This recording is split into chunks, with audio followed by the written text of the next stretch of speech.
बात है। गोकुल नाम की सोसाइटी में एक परिवार रहने आया। वो लोग उस सोसाइटी में नए नए ही आए थे। उस परिवार में राहुल, सविता और उनका 10 साल का एक बेटा भाविक रहता था। जैसे ही भाविक सोसाइटी के गेट के बाहर तक पहुंचता है, तभी से ही अपने सवाल जवाब शुरू कर देता है। वाओ, पापा ये कितनी सुंदर सोसाइटी है। क्या हम इसी सोसाइटी में रहेंगे? हाँ हाँ बेटा, हम लोग इसी सोसाइटी में रहेंगे। देखो तो हमारा भाविक कितना खुश नजर आ रहा है। अब तो मेरे यहाँ पर नए नए दोस्त बनेंगे, कितना मजा आएगा।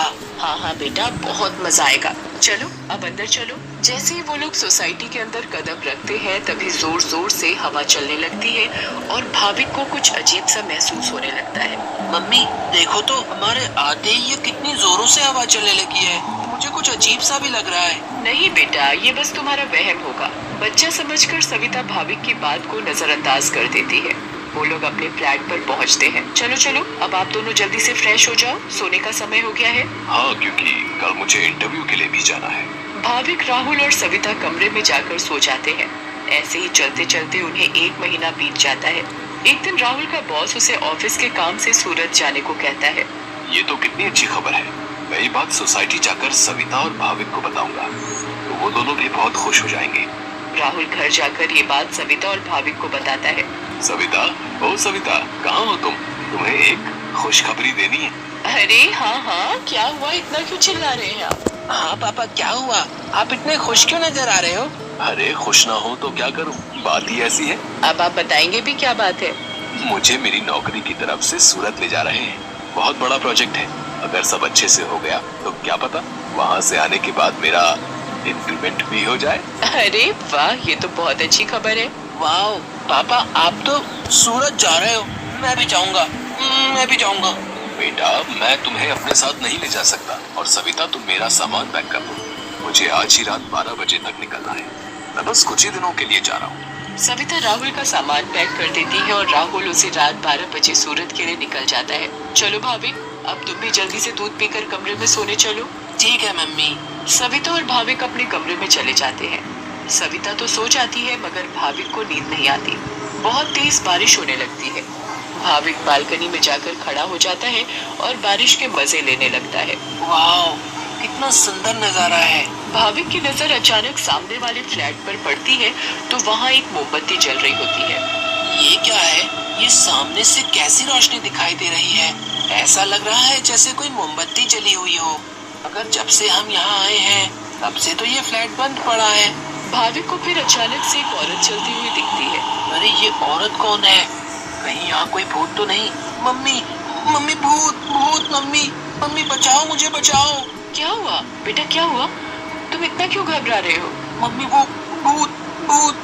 क्या बोले जा रहे हो तुम? ठीक से बोलो, मुझे कुछ भी समझ में नहीं आ रहा है। मम्मी, मुझे नींद नहीं आ रही थी तो मैं बालकनी में जाकर खड़ा हो गया और बारिश देखने लगा। तभी मैंने सामने के फ्लैट में जलती हुई मोमबत्ती देखी और एक औरत को देखा। नहीं बेटा, ये भूत वूत कुछ नहीं होता। ये तुम्हारे मन का वहम है।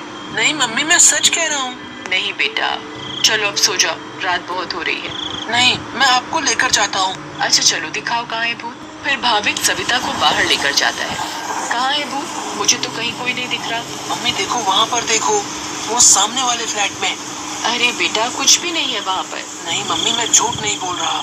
अच्छा ठीक है ठीक है, चलो अब जल्दी कमरे में जाओ और सो जाओ। फिर वो दोनों कमरे में जाकर सो जाते हैं। भाविक, अब तुम्हें डरने की कोई जरूरत नहीं है।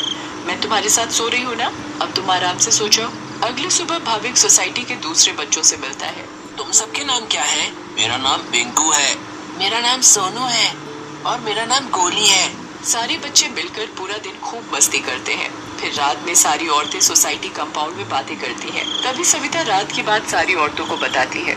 दूसरी ओर भाविक और उसके सारे दोस्त लुका छुपी खेल रहे होते हैं। पिंकू गिनती करना शुरू कर देता है। तभी सारे बच्चे इधर उधर छिप जाते हैं, मगर भाविक खेल खेल में अपने फ्लैट के सामने वाले फ्लैट के दरवाजे तक पहुंच जाता है। उसे ये पता नहीं होता कि ये वही फ्लैट है जिसमें कल रात उसने एक औरत को जलती हुई मोमबत्ती के साथ देखा था। अरे ये दरवाजा तो खुला हुआ है और यहाँ तो कितनी सारी लाइटें हैं। चलो अब मैं जल्दी से इस घर में छिप जाता हूँ ताकि मुझे कोई ढूंढ ही ना पाए। वो जगह ठीक है, मैं उस कमरे में जाकर छिप जाता हूँ।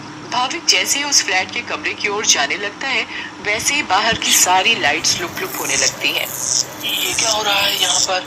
अचानक ये लाइटें टुप कैसे होने लगी? भाविक इधर उधर देखने लगता है। तभी भाविक की नजर दरवाजे के ऊपर पड़ती है। ये दरवाजे के ऊपर क्या लिखा हुआ है? मम्मी, मम्मी बचाओ बचाओ। भाविक चिल्लाते हुए सोसाइटी कंपाउंड में जा पहुंचता है। अरे, ये आवाज तो भाविक की लग रही है। ये तो भाविक की आवाज है। भाविक की आवाज सुनकर सारी औरतें और आदमी कंपाउंड में जमा हो जाते हैं। तभी वो देखते हैं कि सामने से भाविक भागते भागते चला आ रहा है। मम्मी, मम्मी, वहाँ सच में वहाँ भूत है। क्या हुआ बेटा भाविक? हाँ बेटा, क्या हुआ? तुम इतने घबराए हुए क्यों लग रहे हो? हाँ बेटा, कुछ तो बताओ। कहीं तुमने फिर से सामने वाले फ्लैट में भूत तो नहीं देख लिया? भूत? भूत? कहाँ है भूत? मैं छुपने के लिए एक फ्लैट में चला गया क्योंकि उसका दरवाजा खुला हुआ था। मैंने वहाँ लिखा देखा। क्या लिखा देखा और कहाँ देखा? कि यहाँ से चले जाओ वरना मैं तुम्हें मार दूंगी। चलो बेटा, तुम हमें वहाँ लेकर चलो। हाँ, चलो अंकल, मैं आपको वहाँ लेकर चलता हूँ, आप खुद ही देख लेना। भाविक सभी लोगों को उस फ्लैट में लेकर जाता है। कहाँ लिखा है बेटा? अरे, यही तो लिखा था। चलो भाई, यहाँ तो कुछ भी नहीं है। बेटा भाविक, चलो अब चलो। सभी लोग भाविक को वहाँ से ले जाते हैं, मगर भाविक उस दरवाजे को देखते देखते चलता है। नहीं अंकल, मैं सच बोल रहा हूँ। हमें इस बच्चे की बात एक बार मान लेनी चाहिए और आज रात मिलकर सोसाइटी पर नजर रखनी चाहिए। हाँ, आप सही बोल रहे हो। क्या पता ये सब सच हो। तो ये तय रहा कि आज रात हमारे पति सोसाइटी की देखभाल करेंगे। उस रात 3 आदमी सोसाइटी के गेट पर खड़े रहकर सोसाइटी की देखभाल कर रहे थे। मुझे जरा बाथरूम जाना है, मैं बस अभी जाकर आता हूँ। हाँ ठीक है, तुम होकर आओ। क्या हुआ जी? गुड्डू को बहुत डर लग रहा है और वो बोल रही है कि आप ही उसे सुलाएंगे, तो आप जरा ऊपर आकर उसे सुला जाएंगे? ठीक है, अभी आता हूँ। दूसरा आदमी पहले आदमी से बोलता है, मैं जरा अपनी बेटी को सुला कर आता हूँ, उसे डर लग रहा है। अब सोसाइटी के दरवाजे पर सिर्फ रमेश यानी तीसरा आदमी ही बचता है। कहाँ रह गए ये दोनों? वो आदमी इधर उधर घूमता रहता है और अब उसे भी अकेले डर लगने लगता है। तभी उस आदमी को किसी औरत का साया दिखता है। उसके लंबे खुले हुए बाल और पायल की छन छन आवाज। चुड़ैल, बचाओ बचाओ, चुड़ैल।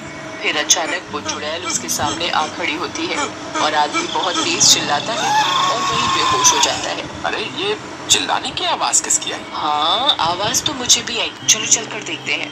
सारे सोसाइटी वाले अपनी बालकनी में आ जाते हैं तो वो क्या देखते हैं कि वहाँ रमेश बेहोश पड़ा हुआ था। ये आवाज कैसी आई थी? फिर सोसाइटी वाले नीचे आ जाते हैं तो वो वहाँ पर रमेश को जमीन पर पड़ा हुआ देखते हैं। सब जल्दी से नीचे आते हैं। सविता और भाविक भी नीचे आ जाते हैं। अरे, कोई इन्हें होश में लाओ। उठिए भाई साहब, उठिए। फिर कुछ ही देर में रमेश को होश आता है और वो सारी बात सोसाइटी वालों को बताता है जो उसके साथ कुछ देर पहले हुई थी। तभी सोसाइटी में अजीब सी आवाजें आने लगती हैं। मम्मी, देखा ना, मैंने बोला था ना कि भूत है। हाँ बेटा, तुम सही कह रहे थे। तभी सोसाइटी के बीचों बीच धुआं उठने लगता है और वहाँ वो चुड़ैल आ जाती है।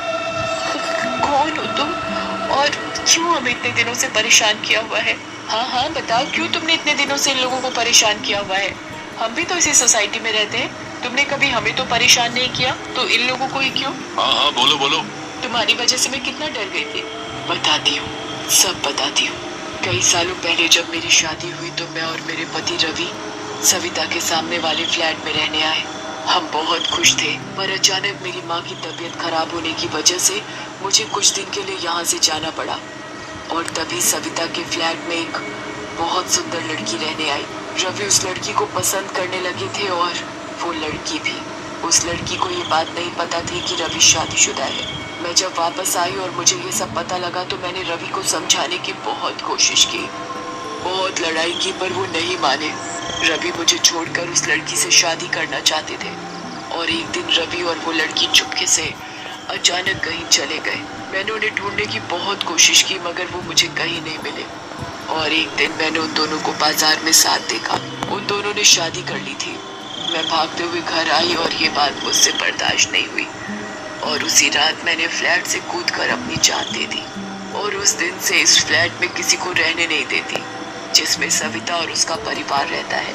हमें बहुत दुख हुआ सुनकर जो भी तुम्हारे साथ हुआ, पर इसमें मेरे और मेरे परिवार का क्या कसूर है? हाँ आंटी, आप तो अच्छी आंटी हो, ऐसे कैसे कर सकती हो? चुड़ैल भाविक की मासूमियत देखकर पिघल जाती है। ठीक है, अब मैं तुम लोगों को कभी परेशान नहीं करूंगी। ऐसा कहते ही वो चुड़ैल हवा में गायब हो जाती है और कभी किसी को परेशान नहीं करती।